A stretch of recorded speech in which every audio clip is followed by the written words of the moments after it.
स्वागत है दोस्तों आप सभी का सिविल स्ट्रप यूट्यूब चैनल के एक और नई वीडियो में। तो दोस्तों आज के इस वीडियो में हम पोलर मोमेंट ऑफ इनर्शिया के बारे में स्टडी करने वाले हैं। पोलर मोमेंट ऑफ इनर्शिया क्या होता है, इसका मैथमेटिकल इक्वेशन क्या होता है, देन उस इक्वेशन को हम डिराइव करने वाले हैं। उसके बाद हम पोलर मोमेंट ऑफ इनर्शिया किस चीज़ के लिए रिक्वायर्ड होता है, किस चीज़ में काम आता है, वो सब हम आज की इस वीडियो में स्टडी करने वाले हैं। तो चलिए दोस्तों शुरू करते हैं।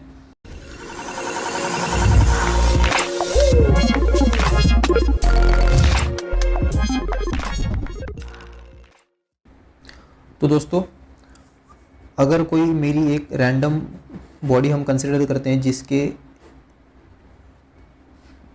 दो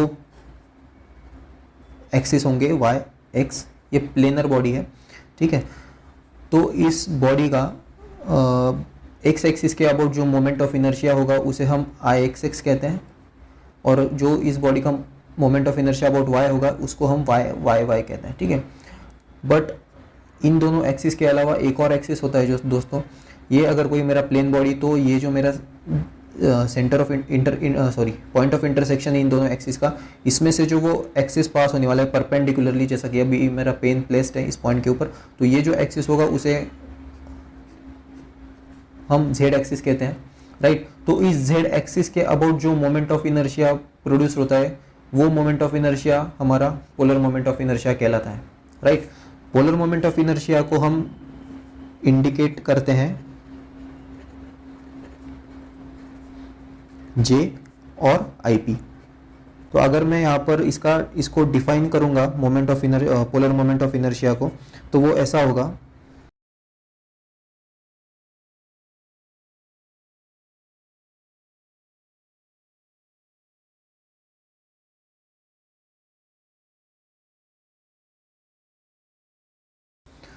राइट। तो polar moment of inertia is nothing but the moment of inertia about Z axis, that is this one, the axis which is perpendicular to the planar body.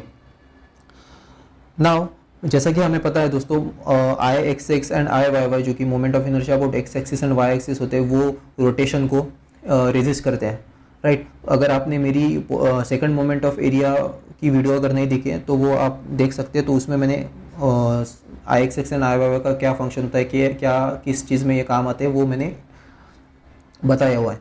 तो moment of inertia about X and Y axis are basically resist the rotation और change in the body. Similarly जो हमारा polar moment of inertia होता है वो rotation को या फिर ट्विस्ट टॉर्शन को रेजिस्ट करता है।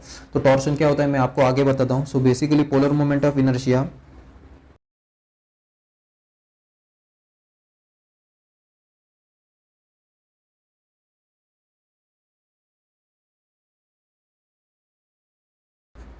Polar moment of inertia resist the twist और टॉर्शन, राइट। तो ये जो कंसेप्ट होता है दोस्तों पोलर मोमेंट ऑफ इनर्शिया, ये मोस्टली जो हमारे सर्कुलर शाफ्ट्स होते हैं या फिर हॉलो शाफ्ट्स होते हैं, उनके जब हम एनालिसिस करते हैं तब ये पिक्चर में आता है पोलर मोमेंट ऑफ इनर्शिया। तो अगर मैं आपको एग्जांपल देता हूँ, ये एक मेरा सर्कुलर शाफ्ट है जिसकी लेंथ L है, और अगर मैं इसका क्रॉस सेक्शन निकालता हूँ,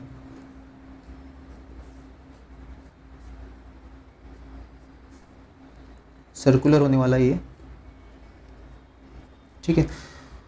तो ये सर्कुलर शाफ्ट के ऊपर जब मैं कोई ट्विस्ट लगाऊंगा, मतलब ये अगर मेरा कोई सर्कुलर शाफ्ट है, राइट, यहाँ पर मैंने इसको होल्ड किया हुआ है इस पोजीशन में, और मैं इसको जब ऐसे ट्विस्ट करूंगा, राइट, ऐसे, यानी कि क्रॉस सेक्शन में कुछ ऐसा दिखेगा, ये मैंने ट्विस्ट अप्लाई किया, या फिर टॉर्शन भी कह सकते हो आप। Torsion is nothing but the twist.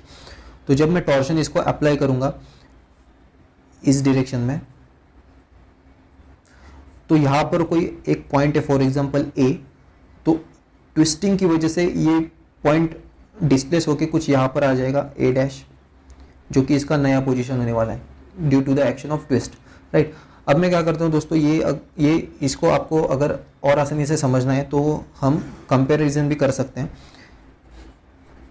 Strength of mechanics में हमने कई बार पढ़ा हुआ है, अगर ये कोई मेरा एक रॉड है, ठीक है, और इसके ऊपर अगर मैं कोई एक्सियल फोर्स P अप्लाई करता हूँ, ठीक है, तो इस फोर्स P की वजह से इस बार में कोई डिफॉर्मेशन आएगा, राइट। तो डिफॉर्मेशन कुछ, इसका भी मैं लेंथ L कंसिडर करता हूँ। So due to this axial force P, this bar will elongate and the elongation length will be delta L. ये हमने पढ़ा हुआ है, राइट? तो delta L is nothing but the change in change, तो ये चेंज इसको हम डेल्टा एल बोलते हैं, राइट? सिमिलरली जब मेरा कोई सर्कुलर शाफ्ट है जिसके ऊपर मैंने एक ट्विस्टिंग फोर्स अप्लाई किया हुआ है, तो इसमें भी कुछ ना कुछ डिफॉर्मेशन आने वाला है। तो वो डिफॉर्मेशन बेसिकली दोस्तों, अभी देखिए ये ए पोजीशन है, ये इसका, तो इसके बीच में जो एंगल बनता है दोस्तों, जिसे हम थीटा बोलते हैं, तो theta is nothing but your angle of twist, right? जैसा कि एक्सियल फोर्स की वजह से ये डेल्टा एल आया है, इलोंगेशन, वैसा ही टॉर्शन या फिर ट्विस्ट की वजह से जो डिफॉर्मेशन आने वाला है उसे हम थीटा बोलने वाले हैं, राइट?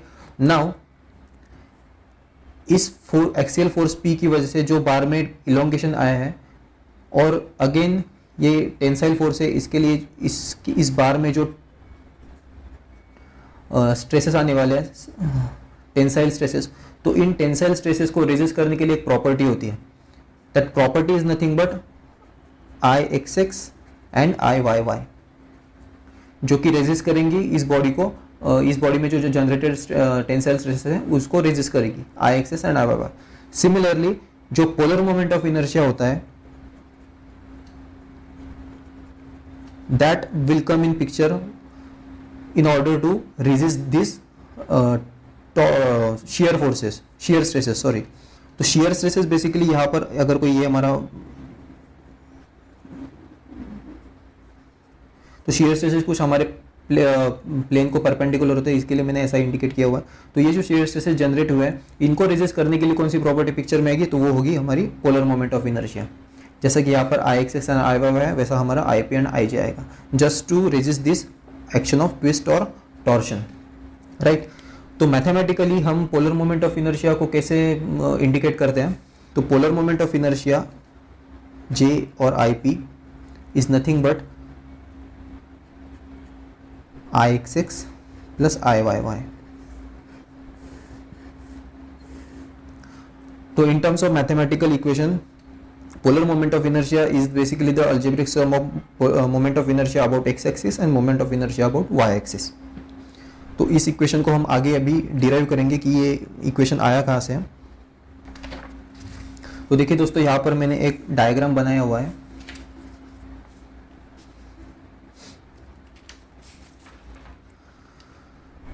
ये कोई मेरा एक शाफ्ट है, तो शाफ्ट हमारा सर्कुलर भी हो सकता है, हॉलो सर्कुलर भी हो सकता है, स्क्वायर एंड रेक्टेंगुलर भी हो सकता है। तो यहाँ पर अभी हम कंसिडर करते हैं एक स्क्वायर शाफ्ट है जिसका लेंथ है एल, राइट? और इसके 3 एक्सिस है, सेंट्रोइड में से इसके 3 एक्सिस पास होंगे, x axis, y axis and z axis. Z axis will be perpendicular to these 2 axis, right? Now अभी हम क्या करेंगे, ये जो हमारा क्रॉस सेक्शन है इसको मैं यहाँ पर ड्रॉ कर लेता हूँ, ठीक है? ये मैंने ड्रॉ किया हुआ है ऑलरेडी। तो सिमिलरली ये जो एक्सिस है मैंने यहाँ पर भी इंडिकेट किए हुए हैं, ये वाई एक्सिस है, ये एक्स एक्सिस है, और सिंस मुझे ये just for the sake of showing मैंने यहाँ पर जेड एक्सिस ऐसे शो किया हुआ है, राइट? तो अभी हम क्या करते हैं, ये जो हमारा क्रॉस सेक्शन है ये n नंबर ऑफ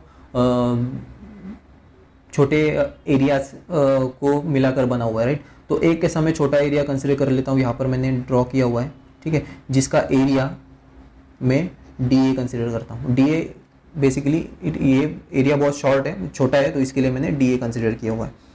नाउ ये मेरा ओरिजिन है, तो इस डी ए का एक्स एक्सिस से जो सेंट्रोइडल एक्सिस है, सेंट्रोइडल डिस्टेंस बनेगा वो मैं वाई कंसिडर करता हूँ, ठीक है? सिमिलरली जो वाई एक्सिस से इसका सेंट्रोइडल डिस्टेंस होने वाला है, ये होने वाला है मेरा एक्स, ठीक है? और एक और मैं डिस्टेंस कंसिडर कर लेता हूँ, इसका जो सेंटर है उसका मिनिमम डिस्टेंस होने वाला है from the centre is R, okay? Now दोस्तों, polar moment of inertia I P is equal to, now अभी हम कैलकुलेट करेंगे इस छोटे एरिया के लिए, छोटे एरिया के लिए कैलकुलेट कर रहे हैं, इसके लिए मैं इसको डी आई पी लिखूंगा, राइट? तो D I P is nothing but, इसका परपेंडिकुलर डिस्टेंस है आर, तो as per the equation of second moment of area, polar moment of inertia of this area dA is nothing but perpendicular distance that is r square into area, और area है इस छोटे element का dA, तो यहाँ पर मैंने dA लिखा हुआ है। दोस्तों अगर आपको इसका प्रूफ यानी कि आपको और अच्छे से कंसेप्ट समझनी है तो आप मेरा first moment of area and second moment of area का वीडियो देखिए, तो इसमें इसका जो डेरिवेशन है वो मैंने उसमें उन वीडियोज़ में एक्सप्लेन किया हुआ है। ठीक है, नाउ अभी हमने जो ये polar moment of inertia calculate किया हुआ है वो इस छोटे एलिमेंट के लिए कैलकुलेट किया है। नाउ अगर हमें पूरे एरिया के लिए अगर हमें polar moment of inertia calculate करना है दोस्तों, तो हमें क्या करना पड़ेगा, इंटीग्रेशन करना पड़ेगा।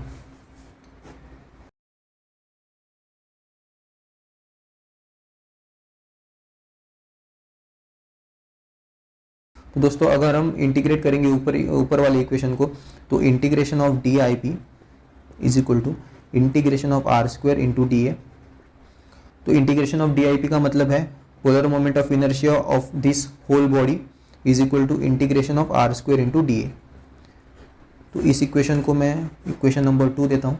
नाउ अगर हम यहाँ पर देखेंगे दोस्तों, यहाँ पर एक ट्राइंगल बनेगा ये, राइट।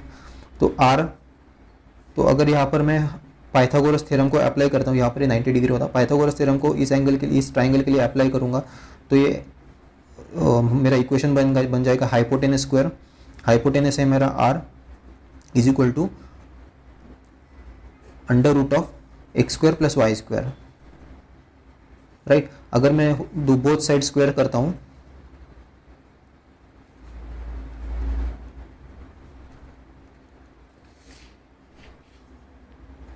तो आर का आर स्क्वायर हो जाएगा और स्क्वायर रूट निकल जाएगा, so X square plus Y square. अगर मैं ये वैल्यू इस इक्वेशन में पुट करता हूं दोस्तों, तो इंटीग्रेशन आर स्क्वायर की वैल्यू क्या है, x square plus Y square into D A. तो इसको हम सॉल्व कर लेंगे, integration of x square into D A plus integration of y square into D A.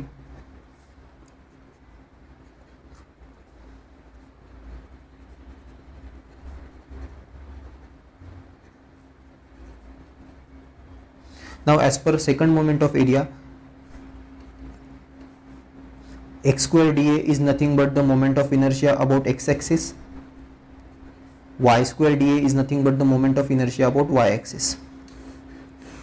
तो जैसा कि दोस्तों हमने यहाँ पर पढ़ा था, polar moment of inertia is nothing but I x x plus I y, जो कि मैथमेटिकल इक्वेशन है पोलर मोमेंट ऑफ इनर्शिया के लिए, उसे हमने यहाँ पर डिराइव किया हुआ है using second moment of area. So यहाँ पर हमने डिराइव किया है polar moment of inertia is equal to I x x plus I Y Y, right. I hope दोस्तों आपको पोलर मोमेंट ऑफ इनर्शिया क्या होता है वो समझ में आया होगा। अगर आपको इस वीडियो के रिगार्डिंग कोई भी डाउट है या फिर कुछ आपके कमेंट्स है तो आप कमेंट सेक्शन में लिख सकते हो। इस पोलर मोमेंट ऑफ इनर्शिया के ऊपर कुछ क्वेश्चंस पूछे जाते हैं एग्जाम्स में, जैसे कि find calculate the polar moment of inertia of square shaft और सर्कुलर शाफ्ट और हॉलो शाफ्ट। तो वो जो एग्जांपल्स होंगे वो हम नेक्स्ट वीडियो लेक्चर में देखेंगे। तो अगर आपको ये वीडियो अच्छी लगी हो दोस्तों तो प्लीज़ वीडियो को लाइक कीजिए, शेयर कीजिए और चैनल को ज़रूर सब्सक्राइब कीजिए। तो मिलते हैं नेक्स्ट वीडियो में। Thank you so much.